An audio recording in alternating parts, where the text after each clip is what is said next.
Welcome back to my channel Self Study.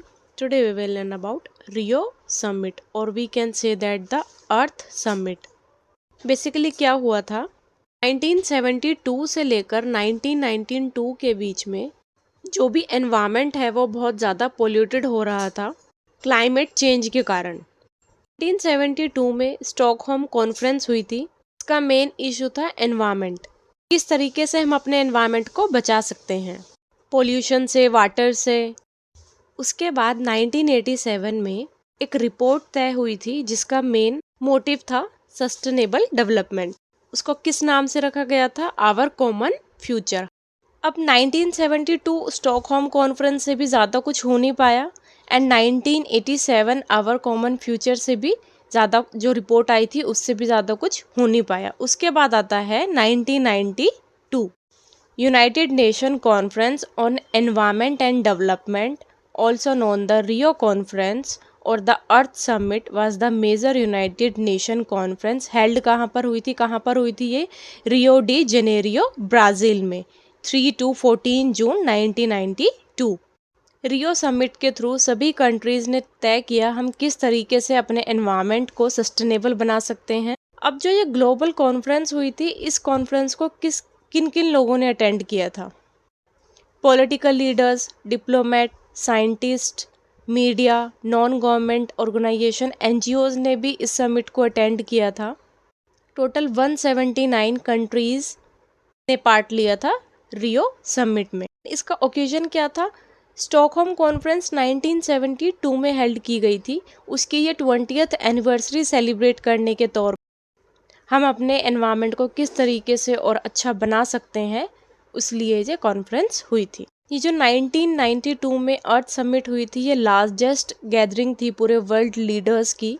अब primary objective क्या था रियो अर्थ समिट का? Was to produce a broad agenda and a new print for international action on environment and development issues.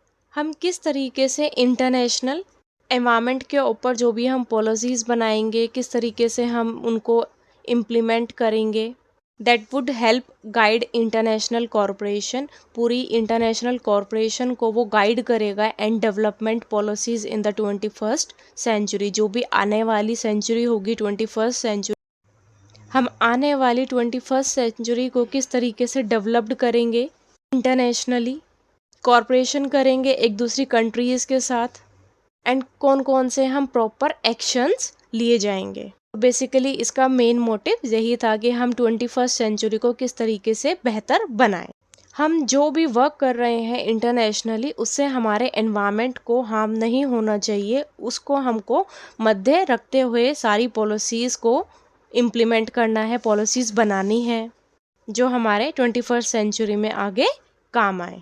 आपके तीनों point से हैं Rio declaration, agenda 21 and forest principle. These are non legally binding. अब legally binding agreements कौन कौन से थे? Convention on biological diversity, framework convention on climate change and third United Nations convention to combat desertification. अगर आप इनको follow नहीं करोगे, लीगली बाइंडिंग एग्रीमेंट्स थे। CBT, UNFCC एंड UNCCD, ये तीनों एग्रीमेंट लीगली बाइंडिंग थे। अगर कोई इनको फॉलो नहीं करेगा देन पनिश किया जाएगा। रियो समिट को अर्थ समिट भी बोला जाता है। हमने अभी पढ़ा कि पूरे हम अर्थ की डेवलपमेंट की बात कर रहे हैं, तो इसलिए इसको अर्थ समिट भी बोला जाता है। This summit led to the development of the following documents: Rio Declaration on Environment and Development, Agenda 21 and Forest Principles. The Rio Declaration on Environment and Development was approved by the United Nations during the Conference on Environment and Development held in Rio de Janeiro on June 1992.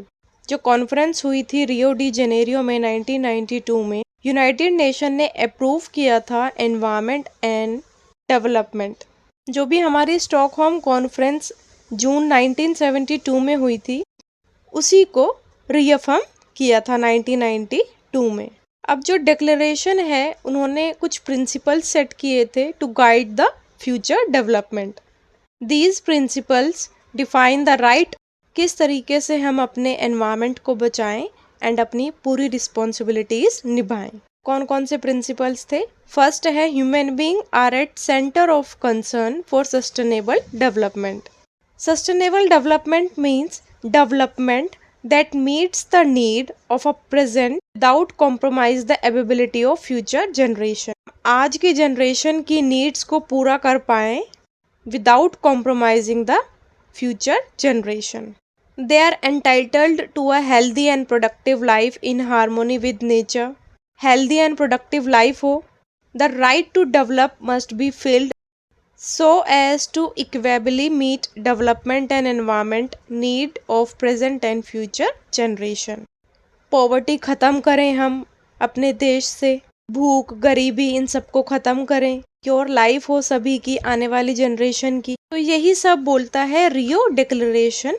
अपने आज को बेहतर बनाने के लिए आगे वाली आने वाली जनरेशन का फ्यूचर खराब ना करें। मैंने आपको अभी बताया कि हम गरीबी भूखमारी ख़त्म करें अपने देश से, आने वाली जनरेशन सिक्योर हो, स्टैंडर्ड ऑफ लिविंग सभी एक स्टैंडर्ड में रहें और सभी एक दूसरे के साथ कोऑपरेट करें। तो आपके तीनों पॉइंट से हैं Rio declaration, agenda 21 and forest principle. These are non legally binding. अब लीगली बाइंडिंग एग्रीमेंट्स कौन कौन से थे?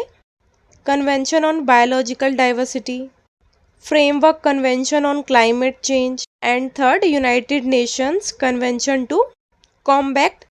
अगर आप इनको फॉलो नहीं करोगे तो आपको फाइन लगेगा। अब है एजेंडा 21। एजेंडा 21 नंबर रेफर क्यों करता है? 21 मीन्स 21st सेंचुरी। हम आने वाली 21st सेंचुरी के बेहतरी के लिए बात कर रहे हैं ना, तो ये एजेंडा 21 उससे रेफर करता है। Since 2015, Sustainable Development Goals are included in the Agenda 2030. The slogan for Agenda 21 was Think Globally and Act Locally। जो हमारे 2015 Sustainable Development Goal तय किए गए थे, उनका एजेंडा 2030 तक है एंड उसका स्लोगन क्या है? Think Globally, Act Locally।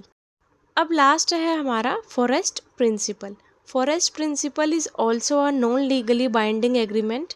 Forest principle बात करता है हम किस तरीके से अपने फॉरेस्ट को बचा सकते हैं ग्लोबली।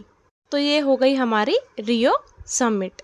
अब उसके बाद 2002 में दोबारा से वर्ल्ड समिट हुई। कहाँ पर हुई? साउथ अफ्रीका में। हमारी रियो समिट हुई थी 1992 में। उसके बाद दोबारा 10 साल बाद रियो समिट हुई साउथ अफ्रीका 2002 में। फिर उसके बाद हुई 2012 में।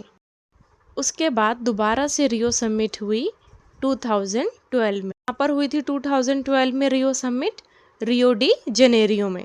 इसको रियो +20 भी बोला जाता है बिकॉज आफ्टर 20 ईयर्स हुई थी।